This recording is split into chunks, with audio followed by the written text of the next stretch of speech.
Hello everyone, आज के video में हम डिस्कस करने वाले हैं T cell activation and development. T cell किस तरीके से बनता है। बोन मैरो के अंदर क्या होता है, हिमेटोपोएटिक स्टेम सेल होता है। अब ये जो हिमेटोपोएटिक स्टेम सेल होता है ये हमारे पास में क्या होता है, मल्टीपोटेंट होता है, प्लूरिपोटेंट होता है।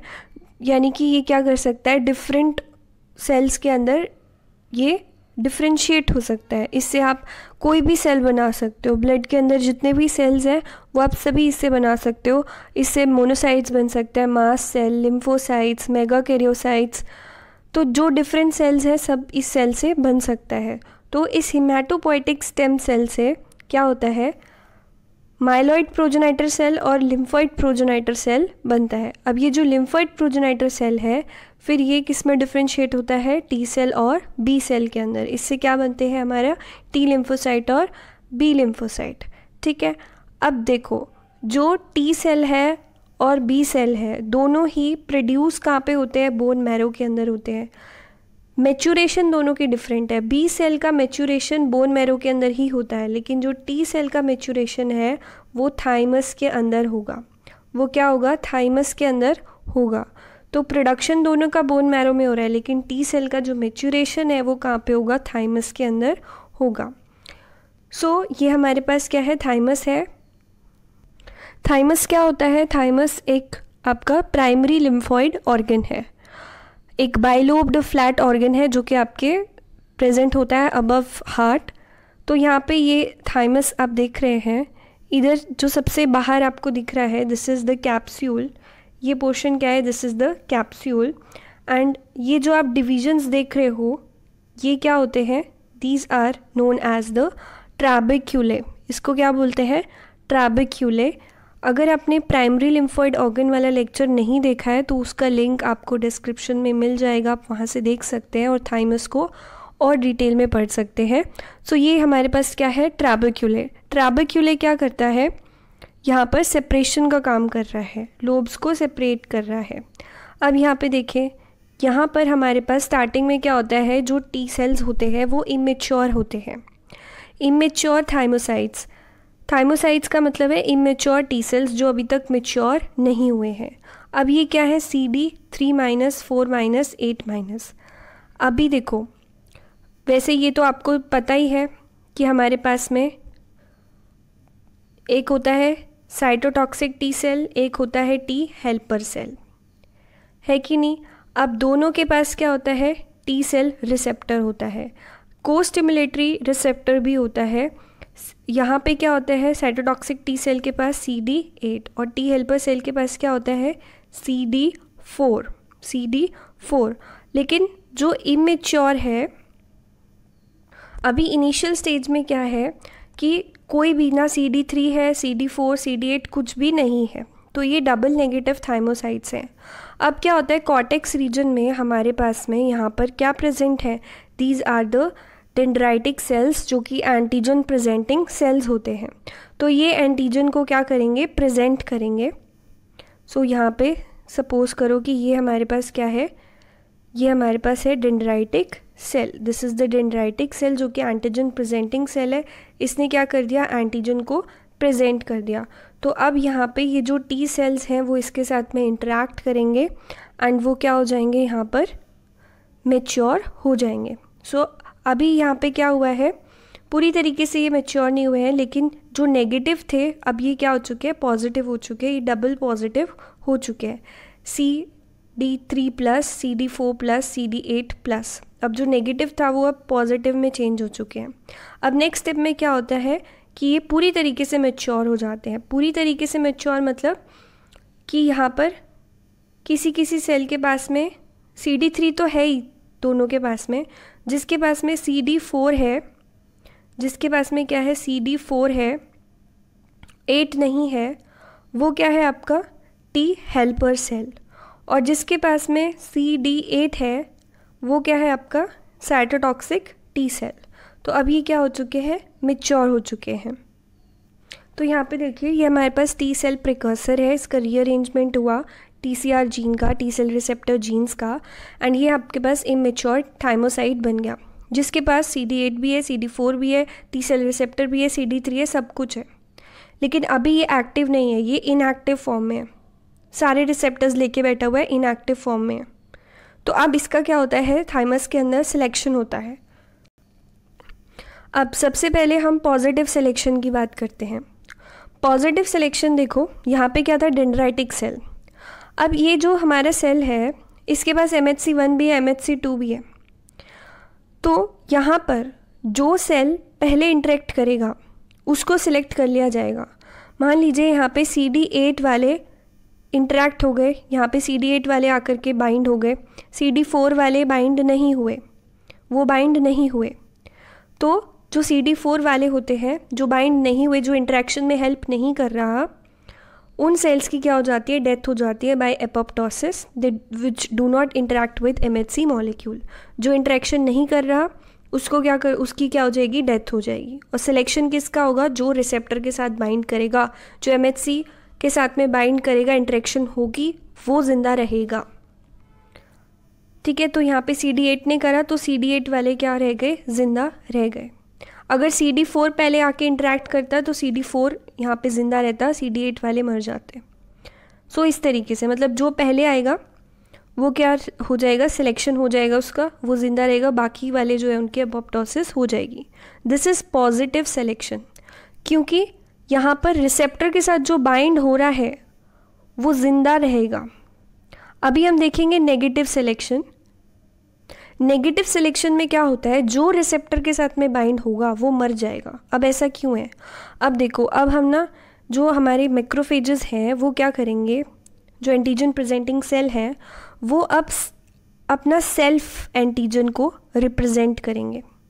अब हम उनकी टेस्टिंग ले रहे हैं, उनकी ईमानदारी की टेस्टिंग ले रहे हैं, क्या वो करप्ट तो नहीं है, धोखेबाज तो नहीं है, क्या वो अपने ही सेल्स को मार देंगे। यानी कि देखो, अब हम चेक कर रहे हैं कि ये सेल्फ रिएक्टिव तो नहीं है।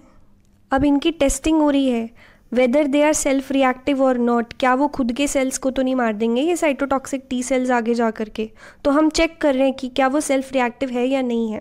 तो उसके लिए मैक्रोफेज क्या करता है, अपना यहाँ पर क्या हो रहा है, हम एंटीजन को प्रेजेंट कर रहे हैं, सेल्फ एंटीजन को प्रेजेंट कर रहे हैं। तो जो सेल, जो साइटोटॉक्सिक टी सेल यहाँ पर बाइंड हो गया, जो टी सेल्स यहाँ पे इंटरेक्शन हो गया, यानी कि वो क्या है, सेल्फ रिएक्टिव है, वो क्या है, सेल्फ रिएक्टिव है, तो वो यहाँ पर किल हो जाएंगे। तो इसलिए इसको बोला गया नेगेटिव रेगुलेशन। क्यों, क्योंकि जो रिसेप्टर के साथ बाइंड हो रहा है वो मरेगा, जो रिसेप्टर के साथ नहीं बाइंड हो रहा वो बच जाएगा। वो क्या हो जाएगा, बच जाएगा। सो यहाँ पे देखिए, जो रिसेप्टर के साथ में बाइंड होएगा वो मर जाएगा, और जो बाइंड नहीं होगा वो यहाँ पर सेव हो जाएगा। So this is how positive and negative selection is done. ठीक है, पॉजिटिव सिलेक्शन में क्या हुआ था कि हमने जो इंटरेक्शन कर रहा था MHC1 या MHC2 के साथ में, जो सेल्स इंटरेक्शन कर रहे थे उनको सिलेक्ट कर लिया गया, जो रिसेप्टर के साथ बाइंड होगा उसको सिलेक्ट कर लिया जाएगा, बाकी सेल मर जाएंगे। लेकिन नेगेटिव वाले में जो बाइंड करेगा वो मर जाएगा, क्योंकि यहाँ पे हम सेल्फ एंटीजन को प्रेजेंट कर रहे हैं, जो मैक्रोफेज। नाउ अगर हम बात करें कि जो एक्टिवेशन होता है टी सेल्स का वो किस तरीके से हो रहा है, नेव जो टी सेल्स हैं वो सर्कुलेट कर रहे हैं। नेव टी सेल्स का मतलब है जो अभी तक एंटीजन के साथ में जिनका इंटरेक्शन नहीं हुआ है उनको हम नेव टी सेल्स बोलते हैं। तो ये जो नेव टी सेल्स हैं वो आपकी जो बॉडी है उसके अंदर सर्कुलेट कर रहे हैं, they are circulating among the body lymph node and the secondary lymphoid tissues, and ये रीसर्कुलेशन होता रहता है with in 24 hours of time span. इस टाइम स्पैन के बीच में अगर वो किसी एंटीजन प्रेजेंटिंग सेल से एनकाउंटर करते हैं तो वो एक्टिवेट हो जाते हैं। तो यहाँ पे देखिए, ये हमारे पास नेव टी सेल है। अब वो क्या हुआ, डेंड्राइटिक सेल है जो कि एंटीजन प्रेजेंटिंग सेल है, उसने एंटीजन प्रेजेंट करा हुआ है MHC2 रिसेप्टर के साथ में। तो जो नेव सेल है वो यहाँ पर साइटोटॉक्सिक टी सेल भी हो सकता है और टी हेल्पर सेल भी हो सकता है। CD4 मतलब T helper cell and CD8 मतलब साइटोटॉक्सिक टी सेल। सो अब यहाँ पे क्या हुआ, ये तो था फर्स्ट सिग्नल कि MHC2 पे एंटीजन यहाँ पे उसको दिखा, उसने रिकॉग्नाइज करा और वो बाइंड हो गया। तो अभी क्या हुआ, टी सेल का स्टिमुलेशन हो गया। अब सेकेंड स्टेप होता है को स्टिमुलेशन, या जो सेकेंड सिग्नल भी ज़रूरी है इसके एक्टिवेशन के लिए, जो कि आपके फर्स्ट सिग्नल को एनहांस करता है। It is use to enhance the previous signal. तो यहाँ पे जो को स्टिमुलेशन के लिए यहाँ पर रिसेप्टर है CD, यहाँ पे CD28, एंड यहाँ पे जो एंटीजन प्रेजेंटिंग सेल है इसके पास में है B71। तो इनकी क्या हो जाएगी, यहाँ पर इसकी एक्टिवेशन हो जाएगी टी सेल की। और जब टी सेल, मान लीजिए ये हमारे पास टी हेल्पर सेल है, तो ये एक्टिवेट हो जाएगा। एक्टिवेट होने के बाद ये कुछ केमिकल्स रिलीज़ करेगा जिसको कि बोलते हैं हम साइटोकाइंस। ये साइटोकाइंस फर्दर क्या करेंगे, साइटोटॉक्सिक टी सेल्स और बी सेल्स को एक्टिवेट करने में हेल्प करेंगे। और अगर यहाँ पे ये होता है साइटोटॉक्सिक टी सेल होता, तो ये इसके लिए हमें क्या चाहिए, साइटोटॉक्सिक टी सेल के लिए, ये देखो ये हमारा इन्फेक्टेड सेल है। इस इन्फेक्टेड सेल ने अपना एंटीजन प्रेजेंट करा हुआ है कौन से रिसेप्टर पर, MHC1 के ऊपर। तो ये जो होता है ये कौन रिकॉग्नाइज करता है, आपका साइटोटॉक्सिक टी सेल, और इसको किल कर देता है। इसका डायरेक्ट साइटोटॉक्सिक इफेक्ट होता है कि ये कुछ टॉक्सिन्स रिलीज़ करेगा, और उन टॉक्सिन्स की वजह से जो आपका कैंसरस सेल है या जो इन्फेक्टेड सेल है उसकी डेथ हो जाती है। अब यहाँ पे आप इंटरेक्शन देख सकते हैं टी हेल्पर सेल और मैक्रोफेज के बीच में। टी हेल्पर सेल के पास में टी सेल रिसेप्टर है and we have CD28 which is the co stimulatory receptor. और मैक्रोफेज के पास क्या है, MHC2 पर उसने अपना जो एंटीजन है वो प्रेजेंट करा हुआ है। तो यहाँ पर इंटरेक्शन हो रही है। जो CD28 है वो किसके साथ में बाइंड हो रखा है, B7 के साथ में। तो यहाँ पर क्या हो जाएगा, टी हेल्पर सेल एक्टिवेट हो जाएगा। एक्टिवेट होने के बाद जब ये एक्टिवेट हो जाएगा तो यहाँ से केमिकल्स रिलीज़ होंगे जिसको कि हम क्या बोलते हैं, साइटोकाइन बोलते हैं। और वो जो साइटोकाइन होगा वो फर्दर बी सेल्स को एक्टिवेट करेगा, बी सेल को एक्टिवेट करेगा। तो यहाँ पे देखो बी सेल के साथ इंटरेक्शन देखो।